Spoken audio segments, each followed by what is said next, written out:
షణ్ముఖ్ జశ్వంత్ ఇప్పుడు పెద్దగా ఫామ్లో లేడు, కానీ ఒకప్పుడు సోషల్ మీడియాలో ఈయన చాలా పాపులర్. ఎంత పాపులర్ అంటే యూట్యూబ్ వీడియోస్తోనే హీరో రేంజ్లో ఫ్యాన్ బేస్ సంపాదించుకున్నాడు. షార్ట్ ఫిలిమ్స్, కవర్ సాంగ్స్తో యూట్యూబ్ స్టార్గా పాపులర్ అయ్యాడు. షణ్ముఖ్ చేసిన ప్రతి షార్ట్ ఫిలిం కొన్ని మిలియన్ వ్యూస్తో దూసుకుపోయి తెలుగులో అత్యధిక సబ్స్క్రైబర్స్ కలిగిన యూట్యూబర్గా గుర్తింపు తెచ్చుకున్నాడు షణ్ముఖ్. ఆ తర్వాత వ్యక్తిగత సమస్యలతో సతమతమయ్యాడు. నిత్యం ఏదో ఒక వివాదంతో వార్తల్లో నిలిచాడు. ప్రేమ, బ్రేకప్, అరెస్ట్ ఇలా ఎన్నో వివాదాల్లో చిక్కుకున్నాడు. చివరకు ఎలాంటి కంటెంట్ చేయకుండా గత 6 నెలలుగా అజ్ఞాతంలో ఉండిపోయాడు.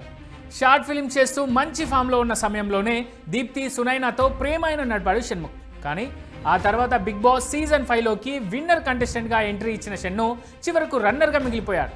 బిగ్ బాస్ షో తర్వాత దీప్తితో బ్రేకప్ చేసుకున్నాడు. మానసిక ఒత్తిడికి గురయ్యాడు. కొన్నాళ్ల క్రితం గంజాయి సేవించాడని పోలీసులు కూడా అరెస్ట్ చేయడం, ఆ తర్వాత వాళ్ళ అన్నయ్య ఓ అమ్మాయిని మోసం చేశాడని డ్రంక్ అండ్ డ్రైవ్, ఇలా ఎన్నో వివాదాల్లో చిక్కున్నాడు. ఇక ఇప్పుడు హీరోగా మారి సినిమా చేస్తున్నాడు. తాజాగా ఓ ఇంటర్వ్యూలో పాల్గొన్న షణ్ముఖ్ ఆసక్తికరమైన కామెంట్స్ చేశాడు. నాకు చిన్నప్పటి నుంచి నటన అంటే ఇంట్రెస్ట్.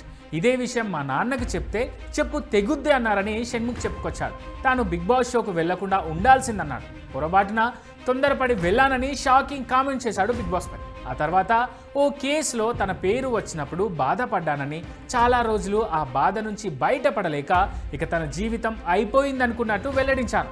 మొన్న మధ్య తన తండ్రి రైలు ఎక్కే టైంలో బీపీ తగ్గడంతో కింద పడిపోయాడని, అప్పటికి కొద్ది రోజుల ముందు తన తల్లికి క్యాన్సర్ వ్యాధికి సంబంధించిన సర్జరీ జరిగిందని చెప్పుకొచ్చారు. ఆ టైంలో తండ్రి ప్రమాదం గురించి చెబితే ఏడిస్తే కుట్లు విడిపోతాయని ఆ బాధను తన అమ్మకు చెప్పకుండా తానే దిగమింగుకున్నా అన్నాడు. తాను ఎన్ని విజయాలు అందుకున్నా తండ్రికి మాత్రం మంచి కొడుకును కాలేకపోయానంటూ ఎమోషనల్ అయ్యాడు షణ్ముఖ్.